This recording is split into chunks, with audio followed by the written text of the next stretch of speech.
পবিত্র রমজান মাস মুসলিম উম্মার জন্য রহমত, মাগফিরাত ও নাজাতের বার্তা নিয়ে আসে। ইসলামের 5টি স্তম্ভের অন্যতম এই রোজা দ্বিতীয় হিজরিতে ফরজ করা হয়।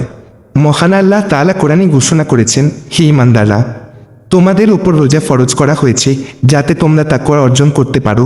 সূরা বাকারা আয়াত 183। তাই এই মাসে ইবাদত বন্দেগীর মাধ্যমে জান্নাত লাভের সুযোগ সবচেয়ে বেশি। হাদিসে এসেছে, রমজানের প্রথম রাতেই জান্নাতের দরজাগুলো খুলে দেওয়া হয়, জাহান্নামের দরজাগুলো বন্ধ করা হয় এবং শয়তানদের শৃঙ্খলিত করা হয়। এই মাসে আল্লাহ তাআলা অসংখ্য বান্দাকে জাহান্নাম থেকে মুক্তি দেন। রোজাদারের জন্য জান্নাতে রাইয়ান নামে বিশেষ একটি দরজার ঘোষণা রয়েছে, যেখান দিয়ে শুধু রোজাদারাই প্রবেশ করবে। রমজান শুধু সংযমের মাস নয়, এটি আত্মগঠন, তাকওয়া অর্জন এবং আল্লাহর নৈকট্য লাভের সর্বোত্তম সময়।